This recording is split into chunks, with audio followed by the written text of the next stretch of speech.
দর্শক, নোয়াখালী পৌরসভার গত ২৪ ঘন্টার বৃষ্টিতে যে জলাবদ্ধতা তৈরি হয়েছে, সে জলাবদ্ধতায় যে দুর্ভোগ তৈরি হয়েছে, সে দুর্ভোগ সম্পর্কে আপনাদেরকে আজকে জানানোর চেষ্টা করব।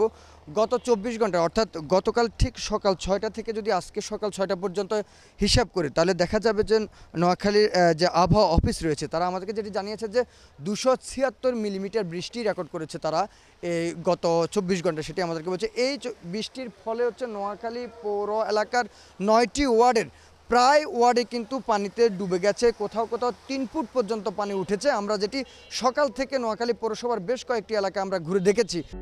যদি চাও টেস্ট স্বাদ হট টমেটো সস বেস্ট। স্বাদ হট টমেটো সস এখন নতুন স্বাদে।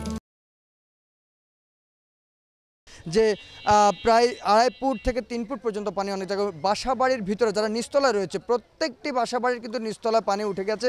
অনেকের রান্নার যে ঘরটা সেটি পর্যন্ত পানিতে ডুবে গেছে, ফলে হচ্ছে রান্নাবান্না করা কিন্তু অনেকটা মুশকিল হয়ে গেছে। তারা এখানকার যারা বাসিন্দা রয়েছে তারা আমাদেরকে যেটি জানিয়েছে যে আসলে সকাল থেকে বৃষ্টির পানি বৃদ্ধি পাওয়ার কারণে অনেকের বাসাবাড়িতে রান্না থেমে গেছে, তারা রান্না পর্যন্ত করতে পারেনি এবং দুর্ভোগে পড়েছে। যারা বাজারঘাট করার কথা ছিল তারা কিন্তু বাজারে পর্যন্ত যেতে পারেনি এই বৃষ্টির ফলে। প্রত্যেকে ঘরে আটকা পড়ে রয়েছে। এখানকার কয়েক হাজার মানুষ কিন্তু আটকা পড়েছে নোয়াখালী পৌরসভার মধ্যে। আমরা কিছুক্ষণ আগে নোয়াখালী পৌরসভার মেয়র শহীদুল্লাহ খান সোহেলের সঙ্গে কথা বলেছিলাম। তিনি আমাদেরকে জানিয়েছে যে সকাল থেকে তার পৌরসভার অ্যাক্সিয়েন সহ যারা পরিষ্কার পরিচ্ছন্নতা কর্মী রয়েছেন তারা কিন্তু বিভিন্ন জায়গায় কাজ করছে, সেটি অবশ্য আমরা দেখতেও পেয়েছি। তারা সর্বোচ্চ চেষ্টা করছেন যে পানি কীভাবে সরানো যায়। তবে শহীদুল্লাহ খান সোহেল যেটি আমাদেরকে বলেছেন যে পানি সরাতে গিয়ে যেটি দেখেছে ড্রেনের পানি আসলে নামছে, এটি যেমন ঠিক, কিন্তু আবার কোথাও কোথাও না নামার একটি কারণ তিনি বলেছেন যে খালগুলো দিয়ে পানি সরবে বা নদীর দিকে যে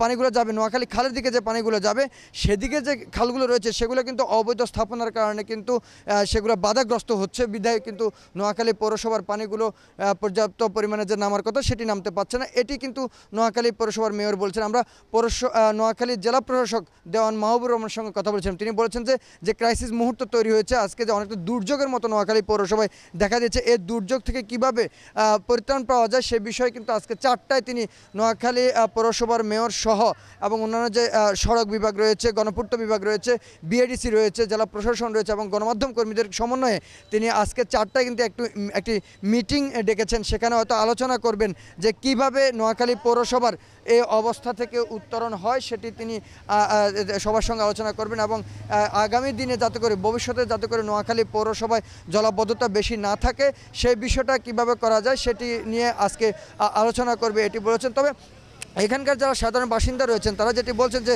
নিয়মিত যদি ড্রেনগুলো পরিষ্কার পরিচ্ছন্ন রাখা হয় তাহলে কিন্তু জলাবদ্ধতা অনেকটা কমে যাবে। তো সম্প্রতি সময়ে নোয়াখালী পৌর এলাকার মধ্যে যেসব উন্নয়ন কাজ হচ্ছে সেসব উন্নয়ন কাজের কারণে কিন্তু উন্নয়ন কাজ করতে গিয়ে যেসব ইট বালি সিমেন্ট রাখা হচ্ছে এগুলো কিন্তু ম্যাক্সিমাম আমরা দেখতে পেয়েছি যে ড্রেনের উপর রাখা হয়েছে, ফলে ড্রেনগুলো প্রায় কিন্তু ভরাট হয়ে গেছে এগুলোর কারণে। এবং যারা দোকানি রয়েছে সেই দোকানিরাও কিন্তু নির্দিষ্ট স্থানে ময়লা আবর্জনা না ফেলে সেগুলো কিন্তু ফেলছে তারা ড্রেনের মধ্যে, ফলে ড্রেনগুলো কিন্তু আসলে ভরাট হয়ে গেছে। ভরাট হওয়ার কারণেই মূলত জলাবদ্ধতা খুব ভয়াবহ আকার ধারণ করেছে।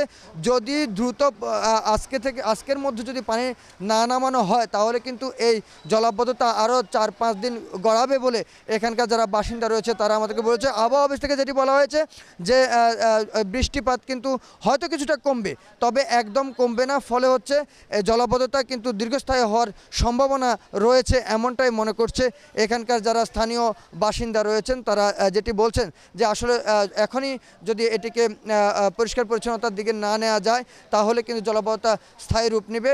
তবে আমাদেরকে জেলা প্রশাসক এবং নোয়াখালী পৌরসভার মেয়র শহীদুল্লাহ খান সোহেল তিনি আমাদেরকে বলেছেন যে সর্বোচ্চ চেষ্টা করা হচ্ছে যে খুব দ্রুত সময়ের মধ্যে জলাবদ্ধতা নিরসনের। এ ছিল নোয়াখালী থেকে জলাবদ্ধতার সর্বশেষ খবর।